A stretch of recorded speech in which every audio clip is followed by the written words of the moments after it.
Happy Wednesday morning, everybody. Welcome into Morning JOX. Conrad Van Order and Damian Mitchell here with you for the next hour as we get you set moving along here in the week as we've got some spring football to discuss. We've got some interesting predictions for the upcoming college football season that I came across yesterday as well that I want to dive into and have a little bit of fun with that as well. And as always, we'd love to hear from you on the JOX text line as well as the phone lines 205 834 9450. That's how you can get in touch with us and share whatever's on your mind, as we just had Alabama's spring game over this past weekend, and Auburn's is coming up very, very quickly this Saturday as well. So a lot for us to look forward to here as, it feels like it's a long ways away, but before we know it, we'll be looking up and it'll be SEC Media Days in about 3 months. And then in about 4 months, we'll be getting ready for week 0 and then week 1 of the college football season. So a lot of fun there. And always look forward to this time of the year. But we will start off down on the plains of Auburn, Damian, because as I mentioned at Auburn, they do have their A-Day game coming up this Saturday down there in Jordan-Hare. But while they're still practicing leading up to that, they actually had their second scrimmage of the spring yesterday.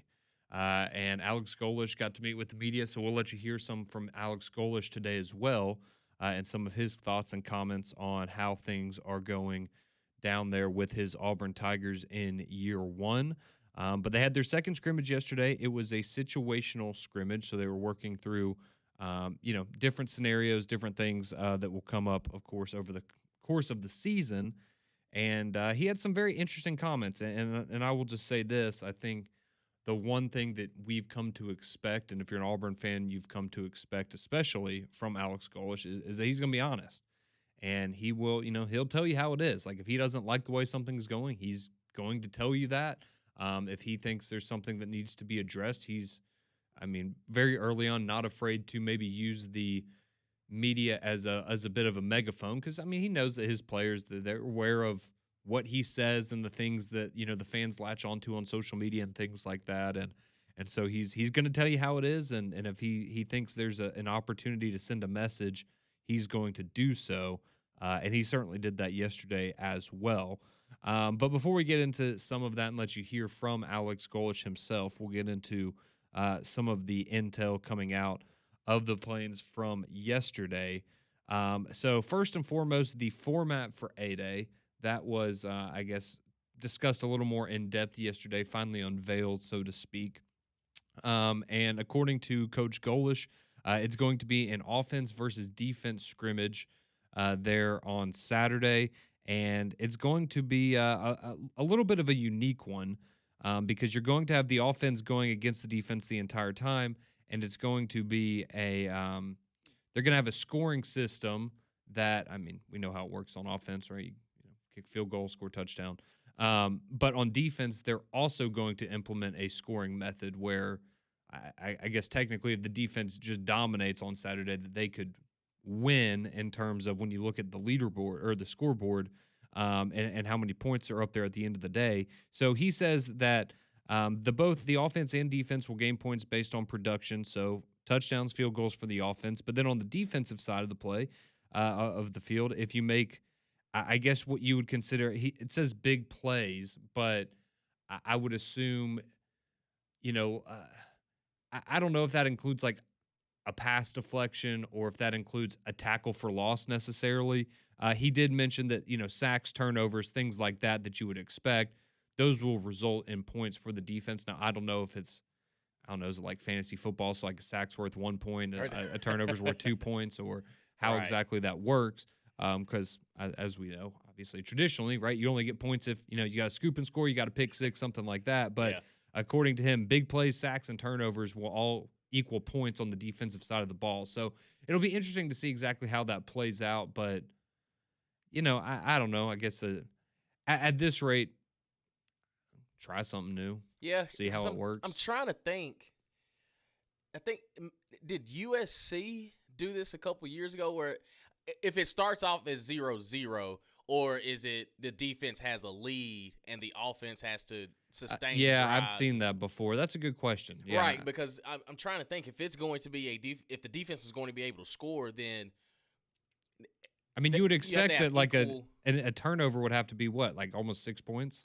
Right, like because do they try an extra point after a turnover just to say that like Yeah, dude, let a big man go out there and let a defensive line. Yeah, man, second string defensive lineman. Come on now. yeah, so like it's I'm interested to see how that's going to be, because what is defined as like you said, what's defined as a big play? Yeah. So if it's a long pass and it gets deflected, does that count as like a big play that's for the defense because you stopped an explosive? Exactly. So, yeah. Yeah, that'll be interesting to see. I'd be interested to get kind of a breakdown on how that's going to be. Yes, I would too. And so we'll find out on Saturday how all that works, but that's going to be the structure of it. So if you're down there and you're attending, it's maybe going to look a little different than a traditional scrimmage. But at this point with spring games, right? If you want to try something new, I'm not necessarily going to knock it because, um, they've certainly gotten stale to a certain point, and you don't see as much as you used to, anyways. And whatever. It works. It works. So we will see what that looks like on Saturday, but that's going to be the format again: offense versus defense, and both sides will be able to score points based on factors such as touchdowns, field goals for the offense, big plays, sacks, turnovers, and more. So we will see how all of that works out there together. All right, as far as some of the intel from camp yesterday, some of the things that we've been hearing, and some of the things that Alex Golish mentioned as well. He talked about quarterback Byron Brown, who we're all very excited to see. And, we had him on three-man front last week, and he said this. I'm sure he said the same thing when he's been on with Mac and Cube, Damian, and I've definitely seen him say it with other interviews he's done as well. But the thing with Byron Brown, as we know, is his legs are such a big strength of him that you don't really get a real feel for him in spring because you're trying to protect the quarterback, right? You're not going to let anybody hit him. If he runs out and scrambles, like, you'll let it go for a second, but you're not just, you're not letting him go 100% right now, and you shouldn't, because you need to protect that guy at all costs. But he brings up, again, basically when he's in the orange jersey out there, like, you don't get to see really the full effect of what Byron Brown can be. But he did mention that if he had to point out one area where he thinks he's grown the most this spring since coming over from USF, it's his situational awareness. He raved about that and said that's been a big leap for him, and that's very important at the quarterback position, especially for somebody with his experience. But now going up against tougher competition, that's certainly something that's nice to hear. He specifically mentioned two freshman wide receivers, one being Brian Williams Jr., the other being Deshaun Spencer, and said that those are two guys that, while they're young and they're still figuring some things out, they have absolutely turned some heads and been making a name for themselves this spring. And, even if it's just from a depth perspective, right, it's nice to know that you have those guys that you can rely on if you need to, but you can also have, a strong foundation of, man, all right, if they're coming in already as freshmen in the spring looking like this, what are they going to look like in November potentially? What are they going to look like next year if they're able to stick around? So that's something that's always good to hear, as young guys that are maybe a little bit ahead of schedule, and that's two of them that he wanted to highlight yesterday. He was speaking about the offensive line, and we know they've been a little banged up on the offensive line at times this spring as well, but again, this is where some of the honesty comes into play, because he put it plainly. It's when they've had some really good moments, and there's been times where the offensive line's looked the part. But he's also said that there's times where, when they're making mistakes and things aren't going well, that it's really, really bad. Like, you've kind of gotten, you've gotten the peaks and you've gotten the valleys, and you want to get obviously more of the peaks and the valleys. But he didn't hold back in terms of like, oh yeah, sometimes they're okay. Sometimes they're really good, sometimes they're really bad, but that's what you would expect. It's just most coaches don't phrase it that way, but that's the reality of the situation, and it's also the reality when you have really good defensive line. I think that's kind of the bigger thing too. Of, man, okay, because if you're looking at it holistically, it's okay. Well, the offensive line is going to be completely new system, new everything, but then you're kind of looking at it as the head coach of, man, our defensive line is really doggone good. Yeah. So it's you're getting battle tested in practice, But I do think just from Alex Golish and everything that we've heard just this offseason, even in the spring, and something I really do appreciate is the fact that he's straight up. Like he does not he's Yep. not giving you the fluff of coach speak. He is very transparent and very honest. And I think that's going to be beneficial for Auburn because when you look at Hugh Freeze and the things that he was always trying to say the right thing. And even in certain situations he would put his own foot in his mouth. Whereas Alex Golesh, there's no wiggle room, there's no gray area. You're gonna know exactly how he feels, what he's seeing, and what he believes with his own mouth and what he's seen with his own eyes. Like I appreciate that aspect of it. Because I do think that transparency for everybody that worries about are we going to get any transparency from a coach, you're going to get it from Alex Golesh at every single level. Like he will call a spade, and he makes no bones about it because I think that's beneficial as a player because you'll never have to worry about what coach is saying about us in the media. It's no, whatever he's telling us in our faces, he will also say in publicly, but he also support us and defend us whenever he needs to. But I think that what Alex Golish, and I know we'll get to it a little bit later, and having another voice, another Auburn voice, I guess you'd say, in the room who made an appearance at the second scrimmage. I think he's doing everything in the right. And he's doing everything by the book. He's doing everything correctly, but he's also doing it in his own way. Yeah, it's refreshing. I think, especially after the last couple of coaches and how things have gone, it's certainly nice to have that perspective there, uh, leading the team there for the Auburn Tigers. The final kind of piece of intel, and I know this is just it's a group that I think a lot of people maybe would have tabbed outside of the offensive line, and you have people coming in on the offensive line that have experience playing college football. It's just how is it going to translate?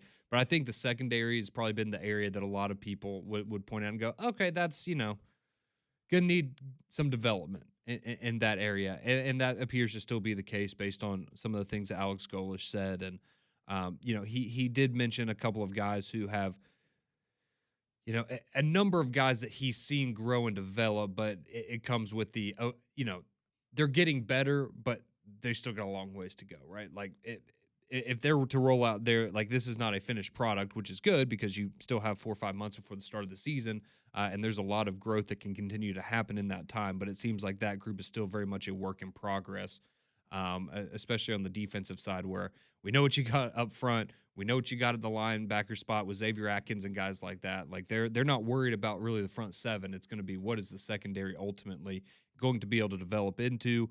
Are they going to have young guys that can step up and maybe play a role that a little bit earlier on than maybe they were expecting to? Things like that. So the secondary, the DBs need to continue to grow and improve, according to Alex Golish. But again, there's plenty of time for that to happen here as we move along in the spring. But Damian did mention it. There was a special guest there at practice yesterday in the second scrimmage. So we'll let you hear it from Alex Golish, who he's taking information from, who he's opening his mind to from past Auburn leaders down there on the plains, as well as a couple of his other comments from the second scrimmage as the Tigers get ready for their spring game coming up this Saturday in Jordan-Hare. We'd love to hear your thoughts. What's going on with the Auburn Tigers? 205-834-9450, and you'll hear from the head coach next here on Morning Jocks.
6:19 here on your Wednesday morning. Conrad and Damien with you until 7 o'clock on Mac and Cube, bringing you the latest from the Plains as Auburn had their second scrimmage yesterday.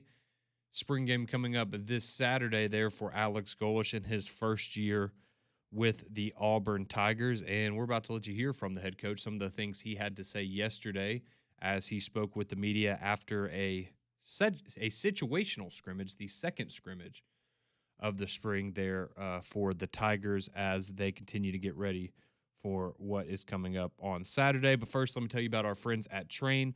The spring weather in Alabama is often unpredictable, but you can always rely on a Train home comfort system. And during their Spring Unstoppable event, you can receive up to a $1,350 rebate on select Train home comfort systems. Learn more and find a comfort specialist near you today online at train.com.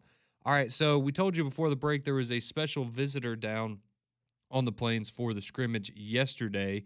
And so this is Alex Golish. He will tell you who it was that was down there and kind of his excitement surrounding that, as well as going a little more on depth on what that situational scrimmage looked like yesterday.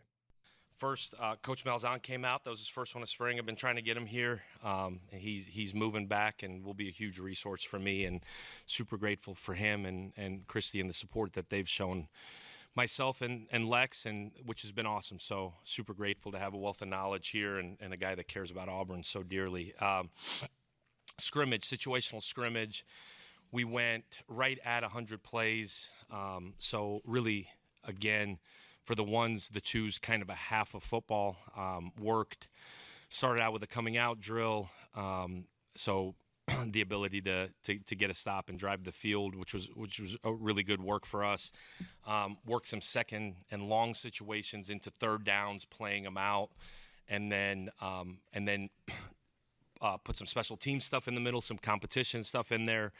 And then worked some third downs, and then worked some red zone, worked the Iron Bowl period, was an end-of-game situation. So a lot of really good situational football. I think that's kind of our next step as a team, is not just how do we play, the intent which we play with, certainly the mentality which we play with, but, man, now situational football. I think when you get to situational football, we talk about winning in the margins so much. That's where you see a young team show up, is guys – just not super aware of the sticks, not super aware of the clock, not super aware of what the other side of the ball is going to do in certain situations. So there's so much teaching going on right now. So there you go. That's Alex Golish kind of giving you a breakdown of how the scrimmage was run yesterday. But Gus Malzahn making his return to the Plains there. So that's getting an early look for the college football playoff selection show coming up in November. Got to get some eyes on a potential playoff team, because right now every team in college football is in contention for the college football playoff. But no, I do think, having somebody, no matter how it may have ended, you look at the success that he had at Auburn, he's one of the best to have ever been there. Now, I think it's funny that he was there at a situational scrimmage, because I can only imagine what's going on in his mind when he sees Byron Brown and he sees the makeup of him, and he kind of pulls Byron to the side and say, "You remind me of somebody I used to coach back in the day." That 2nd and 8 that, they called a hitch route or something. They called a pass play. You know what I would have called? Quarterback buck sweep, because I believe in you, brother. I hope Alex Golish – I can only imagine the run game conversation that they were having. Gus Malzahn's probably looking like, "Why are you throwing it so much? What's up with all this passing? What's up with all this spacing on the field? You know what we want to do. We want to ground and pound. Turn this thing back to RBU, baby. You got Jeremiah Cobb. You got Washington, the transfer from Baylor back there. I like that. But I do think the more eyes that you have, and what Alex Golish has done is bringing a lot of these Auburn players back. Not to say that they haven't been welcome, but it's more of an emphasis of, hey, man, this is your program. Like, I just got here. These kids need to know what it's like being in this system, what it's like being here at Auburn, and having more people like that come back and talk to the team. But I do think for somebody that is an offensive guy, having the mental – like, Gus Malzahn's coached a ton of football. Having him around the program ain't going to hurt you at all. No, it's definitely not a bad thing. And Golish kind of – he spoke on it a little bit more as the press conference went along, and this was what really stood out to me is he was talking about how they met because they got to know each other when Golish was at South Florida and Gus was at Central Florida a couple of years ago. But this quote is what really stood out to me. And so this is what Alex Golish said about Gus Malzahn yesterday and him being there at practice. He said, "For me, a guy that's done it at a high level, for me, he's a guy that's done it at a high level. I have no ego in this thing. If there's someone who has done this with success, then I'm all ears." And I think that really shows you kind of the guy that Alex Golish is, and in the sense that there's a lot of people that like, why would I want a coach that, I mean, first off, okay, you were fired from this place, but why would I want a coach that, essentially got about just as high as you could get in terms of reaching a national championship game at voice, and this to be my thing? And it's like, you're trying to how great you were during your time on the ground floor, like ability to put everything ball games, then I'm more than happy to have you be a part of this and to hear you out and let you share your knowledge. And I think that says a lot about Alex Golish. So that was really, really cool. All right, a couple more clips from yesterday from Coach Golish. How about the offense? He mentioned during the press conference yesterday that he felt the offense had taken a step forward from scrimmage 1 to scrimmage 2. If you remember, we told you after that first scrimmage, the defense a little bit ahead, which not a surprise or anything. But here's Alex Golish explaining some of the reasons why he felt like the offense took a step forward yesterday. Yeah, there's when you do what we do offensively, there's always this aha moment. This is my fourth time doing this in this system. And there's always this aha moment of like, man, like when you consistently move the chains, the tempo catches up to the defense. Like there's this moment of, all right, this guy's tired and I am going to go physically either road grade him or run by him or whatever the play call is. I thought there were times today where the offensive line, the skill guys felt that. Like we were efficient on early downs and we're able to go move it. You stay out of third and long, you have a chance, and early on in the scrimmage we did, and then I thought the defense bounced right back. We went into a second and long situation, and the defense 4 in a row got stops. And again, because you're not getting the drive started, that's where you kind of feel a halt to it. But there was enough really cool moments offensively of like these aha moments today, and I've had it where it's happened in the spring, I've had it where it's happened in fall camp, I've had it where it's happened week 5 of the season, where it's like, all right, like if we pick this up on first down and gets a second and short and move the chains, now there's a rhythm to it. Today was the first time I feel like they felt that. So there you go, talking about the offense finally getting into a rhythm, and as we know, that's that's how you want to play the game of football, right? Is it's one play at a time, it's stringing things together, and we spent a lot of time last year talking about a team in the Alabama Crimson Tide that was really bad at that, of consistently putting yourself in situations of second, third, and long and not being able to run the football. And I feel like as far as Auburn's concerned, that's probably not going to be the biggest issue in the world for them. And so to finally see that maybe come to fruition a little bit yesterday has to give you confidence for Alex Golish moving forward. And that's certainly something that's good to hear. All right, this will be the last cut that we play for you from Coach Golish. And I know this one stood out to a lot of people sharing this on social media and talking about it. So for some context, he was answering a question about the running backs, and he had some good things to say about the running backs, but you could tell, this answer in particular for me, before the clip you're about to hear, it feels like he's pushing the running backs in the standpoint of he knows how good they can be, and even when they're playing well in practice, it's all right, but let's take it to the next level. Like, give me 10% more than you're giving me right now because I know that you can do it. And I think that's a really good group to push because we know how good Jeremiah Cobb is. We've seen Washington at Baylor and what he's been able to do, and he's been a little limited this spring, but I think they have to feel really, really good about that room, and to continue to put that pressure on them, I think is only going to benefit them this fall. But he was talking about the running backs, and he was talking about Jeremiah Cobb, and then he went into this answer right here on the one thing he thinks this Auburn team is still missing. If we're missing anything, it's that. Like, we don't have enough true leadership in there. And and guys are trying to find their way. I'm trying to encourage it. For us to take another step, that's what's got to happen, and we're not there yet, and we will. Like we're gonna find guys in this group that feel confident enough to go lead, because as long as it's coach driven, we're gonna hit a wall here at some point. But we need them for us to go to where we got to go, because we will win, and it's just a matter of these guys figuring out that it's on them to go win.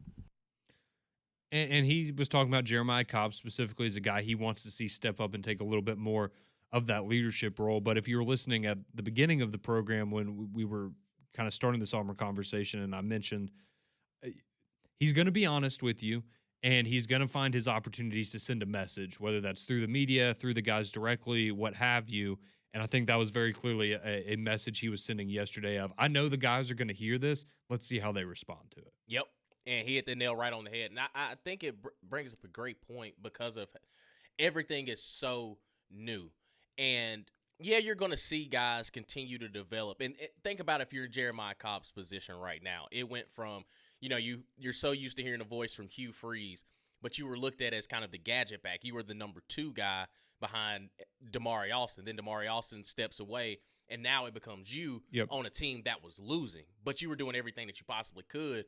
And again, I don't know Jeremiah Cobb's personality, but I know when his number was called, he stepped up. Maybe now it's kind of, hey, you're going to be the guy. Like, you're going to be our guy. We're bringing in some depth to help you out as well as in that situation, but maybe being more vocal or kind of being that leader of the room because you've been here the longest. You can help these guys come along. I think that's more of it's a respectful challenge. It's a challenge to that room of, hey, we're going to need y'all. We're going to need y'all. Let's take this thing to the next level and see how great this unit can be. Man, I really have come away very positive from what Alex Golesh, and I already loved Alex Golesh as just an offensive guy. But now when I'm hearing him speak and the things that he says to the media, it's hard for me not to feel optimistic about how Auburn's season could potentially be if it does all click. Yeah, and the proof is going to be in the results this fall, but everything up until now, I think he's handled very, very well. And listening to him talk, he's a guy that gets it. And I don't know if you could have necessarily said that all the time about the guy before him or the guy before him, but with Alex Golesh, he certainly seems to. He has his priorities in the right place, and he just kind of gets it. So I think there's a lot of reason to be excited if you're an Auburn Tigers fan heading into the fall. But how about some of the other programs around the SEC? I came across a list of some bold predictions for the SEC this upcoming season, and there were a couple that they're interesting, certainly interesting if they were to come true. So we'll share some of those with you. I'll get Damien's reaction as well on the other side. Love to hear from you, 205-834-9450 right here on JOX.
6:36 here on your Wednesday morning. Conrad Van Order, Damian Mitchell with you here until 7 o'clock when we hand you off to Mac and Cube.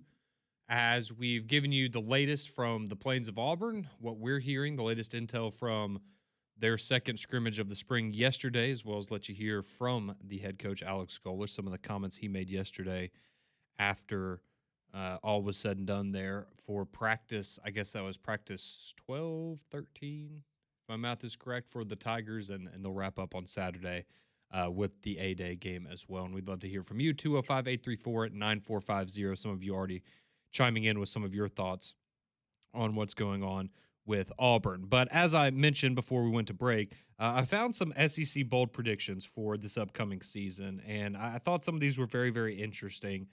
And we'll start with Alabama and Auburn, and we'll kind of work our way down from there, because there were, a couple of programs that I don't know if I wouldn't say they have the highest expectations this year, but if these things come true, then we'll be looking at them differently. That's for sure. At the end of the season, but we'll start with Alabama. And this was from Brandon Marcello of CBS Sports. He put out this article yesterday. And I'm going to read you what his bold prediction is for Alabama and his reasoning behind it. So he says, Alabama surprises and exceeds expectations. And his, kind of write-up about that goes, Kalen DeBoer might not feel it, but let's face it, he's on the hot seat. It's been a while since Alabama had such low expectations amongst the odds makers, with books listing an over-under win total of 8.5 for this season.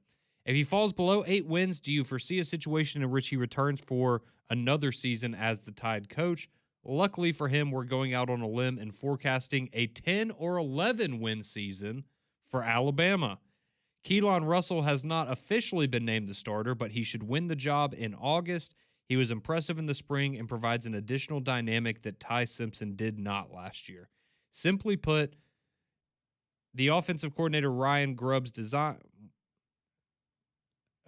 Simply put, he fits offensive coordinator Ryan Grubb's designs. The Tide has plenty of time to warm up in September, and the schedule sets up a 10-win goal with road trips to Tennessee, and LSU is the toughest away from Bryant-Denny.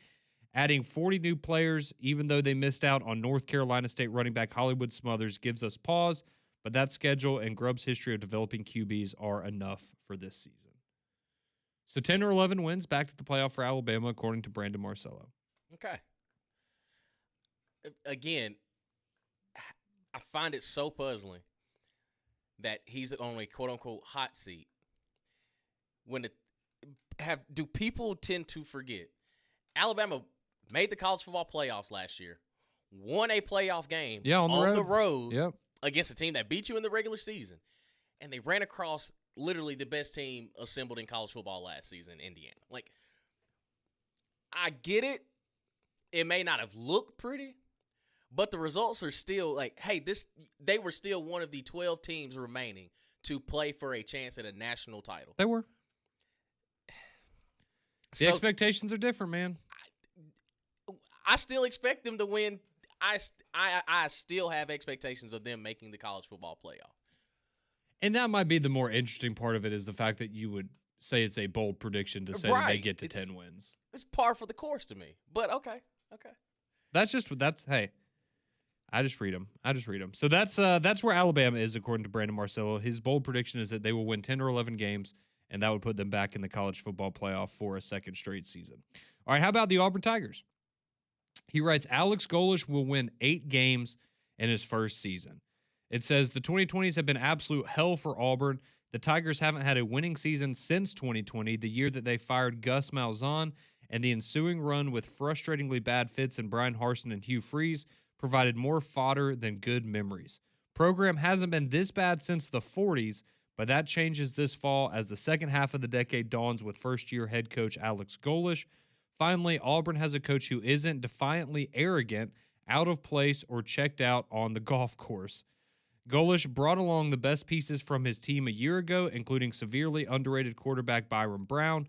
Expectations are low outside of Auburn, but with a competent coach and an exciting offense led by a veteran QB surrounded by a cast of newcomers hungry to prove that they belong, the Tigers will take advantage of a navigable schedule to win 8 games for their first time since 2019. I think that's a reasonable take. It's not far fetched because I agree. It's like a lukewarm prediction. Like it's not like Right. a crazy bold prediction, but it's like it's an optimistic. Yeah, because if they prediction. mess around and win 8, I genuinely don't think people will be surprised. Yeah.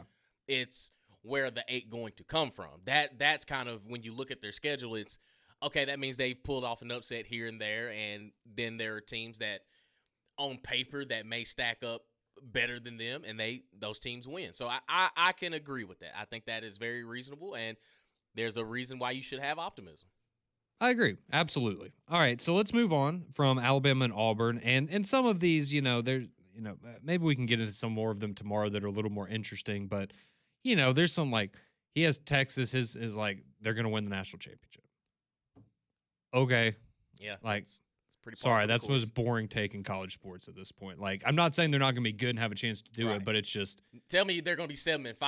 yeah, that's Then not a it's bold like- prediction. Oh, the Right. team that spent the most money on their roster is going to win the championship. Like, come on, man. That's such a boring, lazy. Yeah. That's lazy, in my opinion. Anyways, whatever. For Vanderbilt, he said, they're going to be less exciting, but they'll still, they'll be pretty good. Like, okay, I can buy into that. How about Mississippi State? Let's go. Because they're going into year 3 of Jeff Lebby. So keep in mind what we started with Alabama. He said they're going to win 10 or 11 games. Correct. Now, it's going to tie into this here. His bold prediction for the Mississippi State Bulldogs this year is that Alabama will go to Starkville and lose. He says Jeff Lebby finally gets the win that sways fans into his corner, a victory against Alabama. Whew. Yes, the Tide.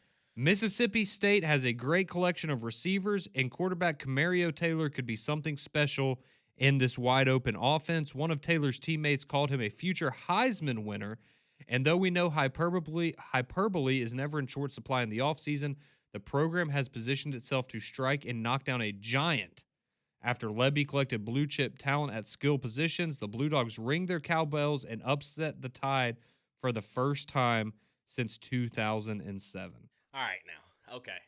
Now that one's, I will say, that is in line with the headline. It is a bold prediction. That is a bold prediction. Am I 100% on board on that? Absolutely not. Now, if you'd have told me that Lebby wins an Egg Bowl, but you can give me a discussion on that because rivalry games. Yeah, I see that. That game gets a little crazy at times. Maybe it's late in the season. Ole Miss has already punched a ticket to the playoff again, Damian. So they're not sleeping. Yeah, Get caught sleeping. They rest Trinidad Chambliss, and Deuce Knight goes out there and doesn't have the performance that we think he should. It happens. Yeah. But listen though, Jeff Lebby, they knocked off Arizona State at home last year. Not to say they don't have the talent in which to pull off an upset, but I do think that is highly unlikely because if Alabama's going to win 10, 11 games. Well, that's where it's funny. So you're saying they might go 11-1, and the one loss would be to they sleepwalking against Mississippi State. Like, ooh. Hey, crazier things have happened, man. But I love Jeff Lebby. I really do. But I would pump the brakes on that. But, hey, that's why it's a bold prediction here in the offseason. Well, and maybe part of the thought process is just, looking at the schedule. That Mississippi State game is right before Georgia for Alabama, so maybe there's a little bit of they get caught sleeping and looking ahead, and that's how they end up in that situation. So I thought that one was certainly interesting. And then the other one that really stood out to me was the Missouri Tigers. So his bold prediction for Missouri is that they will make the college football playoff for the first time this season. Mizzou. Yeah, they're gonna make the playoff. That's his bold prediction. I like Eli Drinkwitz. He says they're one of the more consistent programs now under been. Eli Drinkwitz. They have been. He says they're going to go 10-2 and make the college football playoff. That's tough. That's tough. But listen, I've had my issues with Eli Drinkwitz. I thought he was kind of a show me guy at first. I believe in him. I'm not ready to say playoffs, but I do think that the model of consistency will stay there. Like I think they'll be a pretty good SEC football team, but playoffs. So I would say the 5 toughest games for them. You got A&M, Ole Miss, Texas, Georgia, and Oklahoma. You have to go 3-2 in those games, and then you can't trip up somewhere else along the way either. Yeah, that's. But hey, see now that's bold. Right. Texas winning a natty is not bold. That is bold. And saying Mississippi State's gonna knock off Alabama. Those are the bold takes that we need. I think I'll take Mizzou making the playoff before yes. Mississippi State beating out. I mean, it's just no offense to Mississippi State, but that's like the one thing that doesn't happen is them beating Alabama in football. Like that's their. They'll get close, but yeah, they'll make it interesting sometimes, and sometimes they'll roll in as the number 1 team in the country, feeling good about themselves, and it isn't pretty. So that's just the way that it goes sometimes. But maybe we'll get into some more of those tomorrow. I just thought those really definitely caught my eye when I was scrolling through that yesterday and wanted to share some of that as well. But we'd love to hear from you, 205-834-9450. You want to talk Auburn, Alabama. If you have some bold predictions for the upcoming season you want to share, we'd love to hear from you there as we move along here on the Wednesday edition of Morning Jocks.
6:51 here on Morning Jocks. Damian and Conrad here with you for a few more moments. Getting some bold predictions on the other side. Let me tell you about our friends from Hometown Roofing and Restorations. Trust the experts through your roofing needs. Over 1,200 roofers in the Birmingham area. Make sure you can call someone you can trust. Hometown Roofers is family-owned, grounded in faith, and community-oriented. Their customer satisfaction is focused with your needs in mind, so you can count on honest communication. Listen, guys, the goal is to get it right the first time. If it's an insurance claim, call Hometown. They'll take the ball for you, so you don't have to worry about the red tape and back and forth with the insurance company. Only top-quality materials. Hometown is certified with 2 of the best national brands of shingle, and they offer lifetime material warranties. Financing is also available. Warn if you have an aging roof or roof damage. Hometown offers free inspections. Rated A+ by the Better Business Bureau, they can also handle siding, windows, gutters, and minor remodels. Give them a call at 205-984-4777 or visit htroofers.com. Again, that number is 205-984-4777 or visit their website at htroofers.com. That's Hometown Roofing and Restorations. Do it right the first time. All right, well, we'll close out today's show by hearing from some of you on the text line as well as the phone lines, as we were just talking some bold predictions for the SEC this upcoming season. And let's go to Deacon on the phone lines. Haven't heard from him in a minute. Birthday at the beach. How you doing, Deacon? Having a birthday at the beach? We're at Orange Beach right now. If you would, just keep your eye out. Will do. You there, Deacon? My daughter and her daughters are coming through. Yeah, I'm here. Okay. So, thank you, brother. What's up, fellas? What's happening, brother? I don't know, man. What's happening with you, man? Oh, sorry, me and the family are headed down to Orange Beach, and I was asking the neighbor to take a look over that place for us while we're gone. Listen, Conrad, I heard you the other day, and I've got to tell you, your opinion on this upcoming Alabama football season is somewhat distressing to me, but that's all right. I understand. Now, I called to give y'all my hot take. All right, what you got? This is my hot take for the year. The Bayou Bengal Tigers are going to roll into Vaught Hemingway and go back out holding their head in their hands because Hotty Toddy is going to pour champagne all over their joyride. Ole Miss will beat LSU in Oxford this year. Yes, sir. And this as well. I thought that Jim Jones died in Guyana. But that man is still making Kool-Aid, gentlemen, because if I heard correctly, somebody said Missouri going to make the playoffs, and Stark Vegas was going to send a Tide back up 59 in tears. Did I hear that correctly? Somebody did write that in an article yesterday. Yep. Man, Jim Jones and the devil stirring that Kool-Aid up. Yeah, that would those would certainly be wild there, Deacon. Hey, appreciate you calling this morning. Hope y'all have a great trip. I was very confused as to what was going on there for a second. Like we interrupted. Yeah, I'm sorry. I didn't know if he was getting breakfast or something, but all right. You heard it there from Deacon himself. Ole Miss is going to take down Lane Kiffin, get that revenge. That's a fact. It'll happen early. They're going to play real early. That's a fact. Excited for that one. A couple more of your hot takes coming in on the text line. Antoine says Georgia won't win more than 9 games. Whoa. I feel like we're at that point with Georgia where like we've been able to say that for the last couple of years. It's like, they're going to be in the playoff. I'll just show me forward that it is what it is. How about this? UAB will win at least 7 games. Let's go, Mort. That's right. Go Zers, baby. We're back tomorrow at 6. Mac and Cube is next.